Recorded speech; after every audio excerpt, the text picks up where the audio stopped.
Hello दोस्तों, राधे राधे दोस्तों। भारत सरकार ने श्रमिकों के लिए, मज़दूरों के लिए, लेबर के लिए, मेहनत करने वालों के लिए एक नई योजना का शुरुआत कर दिया है। आपको बता दूं कि सामाजिक सुरक्षा नीति योजना के तहत सरकार ने श्रम शक्ति नीति 2025 लागू करने जा रही है। इसके लिए मसौदा तैयार कर लिया गया है। आपको बता दूं कि इसके तहत जितने भी असंगठित मज़दूर हैं, जैसे उनको फ़ायदा होने वाला है, और थोड़ा थोड़ा फ़ायदा नहीं होने वाला है, बहुत अधिक फ़ायदा होने वाला है। कौन कौन से लोग आएंगे इसमें, जैसे आपको बता दूं, रिक्शा चलाने वाला, ठेला चलाने वाला, सब्जी बेचने वाला, चाय बेचने वाला, किसी के घर का नौकर, काम करने वाला, किसी फैक्ट्री में काम करने वाला, रोड पे काम करने वाला, किसी भी साइट पे काम करने वाला, मकान में काम करने वाला, सिलाई करने वाला, पंचर वाला, डिलीवरी करने वाला, छोटे मोटे दुकान चलाने वाला, दूध बेचने वाला, अखबार बेचने वाले, जितने भी हैं, मतलब वो असंगठित इस खाते में आते हैं। मतलब बताया जाए, रोज़गार नहीं है। कोई 60-70 साल की उम्र तक आपको रोज़गार नहीं रहता है, कोई काम मिला नहीं मिला, उसे असंगठित मजदूर कहते हैं। इसमें बहुत सारे लोगों को ऐड कर दिया गया, जैसे Ola driver, cab driver, Amazon delivery करने वाला, फ्लिपकार्ट की डिलीवरी, ऑनलाइन जो भी वर्क करने वाले हैं, पिज्ज़ा बर्गर डिलीवरी, अलावा जो मतलब ऐसे इन्हें वर्कर किसे कहते हैं, तो आपको बता दूं कि जिनका स्थायी काम नहीं होता, जो कोई ठेले पे काम कर रहा है, कोई संविदा पे, कोई एग्रीमेंट पे, कोई कई जगह काम कर रहा है। तो आजकल काम कर रहा है, 2 महीने करा, फिर काम बंद हो गया, दूसरी जगह काम कर रहा है। तो इनके पास जो है 6 महीने बाद कंपनी में काम कर रहा है, तो उसका कोई स्थायी काम नहीं है, इसलिए ऐसे वर्क को वर्कर कहते हैं। 2025 लागू किया जा रहा है। इसके तहत इन सभी वर्करों को, जितने भी श्रमिक हैं, मज़दूर हैं, सभी को कई तरह के फ़ायदे सरकार देने जा रही है। इसमें सबसे पहले आप लोग जानते होंगे कि ई श्रम कार्ड बनाया गया था श्रमिकों के लिए। जिनके पास ई श्रम कार्ड है वो भी इस कैटेगरी में आ जाएंगे, इसी श्रेणी में आ जाएंगे, उनको भी फ़ायदा होगा। सरकार क्या करने जा रही है, सभी की सामाजिक सुरक्षा खाता खोलने जा रही है, और सभी वर्करों को सामाजिक सुरक्षा खाता खुल जाएगा, तब उनको लाभ देना स्टार्ट होगा। और देने में क्या क्या लाभ मिलेगा, तो फ्री इंश्योरेंस का लाभ मिलेगा, मतलब बीमा योजना का लाभ दिया जाएगा, पेंशन योजना के लाभ से जोड़ा जाएगा, और उनको पेंशन योजना से लाभ से जोड़ा जाएगा, कई सुविधाएं दी जाएंगी उनको। लेकिन क्या इसके लिए करना क्या पड़ेगा, इसमें बात करते हैं। जैसे राज्य सरकार ने अपने राज्य में पंजीकरण अभियान चलाएंगे, सभी को पंजीकृत करेंगे। पहले जितने भी पंजीकरण होंगे, जितने लोगों का नामांकन होगा, जितने लोगों का रजिस्ट्रेशन हो जाएगा, उन लोगों को यह लाभ मिलेगा। ई श्रम कार्ड जैसे बना था, इसी प्रकार इसमें पंजीकरण कराना होगा। राज्य सरकार अपने अपने राज्यों में कराएंगे। केंद्र सरकार योजना है, राज्य सरकार की तरफ से मिलके कुछ लाभ दिया जाएगा। इसमें जितने फ़ायदे सरकार देने जा रही, जितने भी श्रमिक हैं पंजीकृत किए जाएंगे, और जो भी जितने मज़दूर हैं, सबको इस तरह काम करने वाले हैं, जितने का मैंने बताया, इसके अलावा मेहनत से काम करते हैं, उन लोगों को पंजीकरण हो जाएगा। तो पोर्टल पर होगा, और सारा डाटा सरकार के पास जाएगा, और राज्य सरकार के पास भी डाटा रहेगा, अपने राज्यों को केंद्र सरकार के पास भी डाटा रहेगा। पूरे इसमें जो डाटा रहेगा, कौन व्यक्ति किस कंपनी में काम करता है, किस कंपनी में डालेंगे, किस फैक्ट्री में काम कर रहा है, पूरा डाटा सरकार के पास रहेगा।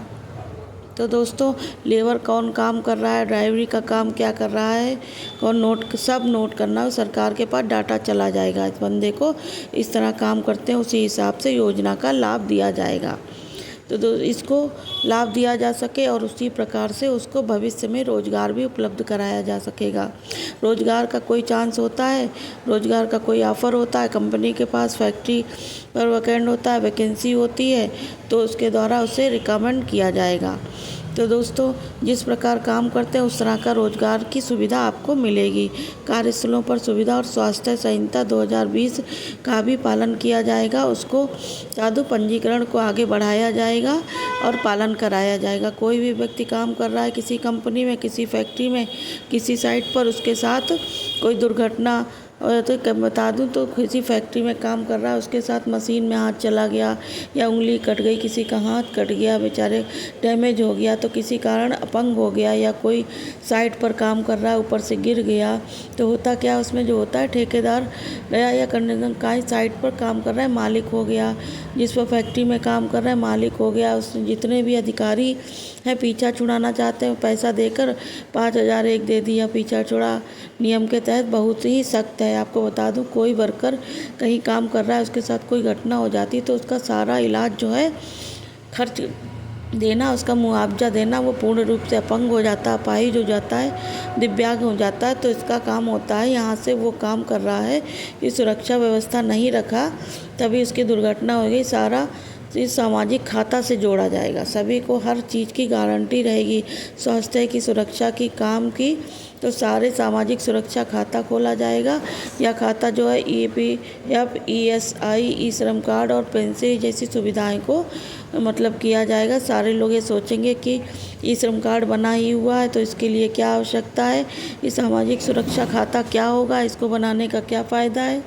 तो ई श्रम कार्ड को नया खाता भी आ गया। आपको बता दूं ई श्रम कार्ड बनाया गया तो लोग ई श्रम कार्ड बनाए हुए हैं, पहले किसी प्रकार का डॉक्यूमेंट नहीं लगेगा, किसी भी ताम झाम नहीं करना है, डिटेल नहीं देना है, ई श्रम कार्ड से यह खाता खुल जाएगा, सारी चीज़ों को लिंक कर दिया जाएगा। मैंने जो बताया EPF, ESI जो भी है वो सब लिंक हो जाएगा, ज़्यादा सोचने की ज़रूरत नहीं। जिसके पास पहले से ई श्रम कार्ड है, अब जिनके पास ई श्रम कार्ड नहीं था वो लोग फिर इस कैटेगरी में नहीं आते। ओला चलाने वाले, कैब चलाने वाले, अमेज़ॉन डिलीवरी करने वाले, बहुत सारे ठेकों पर काम करने वाले बहुत बनवा रखा है, ई श्रम कार्ड बनवा सकते हैं, इस योजना के डायरेक्ट जुड़ सकते हैं। ई श्रम कार्ड शक्ति नीति योजना जो है वो 3 चरणों में लागू किया जाएगा, पूरे देश में 3 चरण में लागू होगा और सेलेक्ट किया जाएगा। पहले चरण खत्म किया जाएगा, दूसरा चरण, उसके बाद तीसरा चरण, पूरे देश में सभी का खाता खोला जाएगा और सुविधा उपलब्ध कराई जाएगी। इसमें लक्ष्य रखा गया है 2030 तक इसमें कम से कम 35% महिलाओं को भी आरक्षण दिया जाएगा। इसकी भागीदारी कहाँ जाएगी, कम से कम इन्हें सुनिश्चित किया जा रहा है कि 2030 तक कम से कम 35% महिलाओं को इसमें भागीदार जो है शामिल किया जाएगा और बहुत से असंगठित जो वर्कर हैं लोगों को सारी चीज़ों का लाभ मिल पाता है। इसके अलावा सैलरी भी कम होता है, सुविधा भी कम होती है, ख़ास तौर पर महिलाओं को जोड़ना है। इसके यह नीति जो है वो योजना लागू किया है पुरुषों के साथ खास तौर पर महिलाओं को भी यह सुविधा मिले, तो यह भारत सरकार द्वारा मसौदा तैयार कर लिया गया, केंद्र सरकार द्वारा किया गया, जल्द ये धरातल पर लाया जाएगा। और कुछ अपडेट है आगे होता है तो आपको प्रॉपर वीडियो में इसके बारे जानकारी दूंगा, जो भी मतलब है। और मेहनत करने वालों के लिए बहुत ही फ़ायदेमंद साबित होने वाला है। जिसके पास ई श्रम कार्ड है उनको भी बहुत ज़्यादा फ़ायदा होने वाला है। सरकार ने घोषणा कर दिया है, मसौदा तैयार कर लिया गया है, लेकिन यह धरातल पर आना है, अभी सुविधा मिल पाता है या नहीं मिल पाता है। ई श्रम कार्ड जैसे बना था आज तक लोग वेट कर रहे हैं, इंतज़ार कर रहे हैं, सिर्फ घोषणा का खास फ़ायदा नहीं मिला, फिर बीमा सुरक्षा का फ़ायदा मिल रहा है, इसके अलावा किसी खास सुविधा नहीं मिल रही है श्रम कार्ड पर। तो दोस्तों वीडियो के माध्यम से हम लोग बताते हैं कि न्यूज़ चैनल सिर्फ घोषणा, अब तक कोई फ़ायदा किसी को नज़र नहीं आ रहा है। सामाजिक सुरक्षा खाता भी उसी तरह से लॉलीपॉप साबित हो गया है, सही में कुछ फ़ायदा होगा, वक्त बताएगा। तो दोस्तों आगे की जानकारी कुछ भी होता है नया अपडेट आपको दूंगी। इसके लिए आज की वीडियो यहीं तक। Okay, bye bye.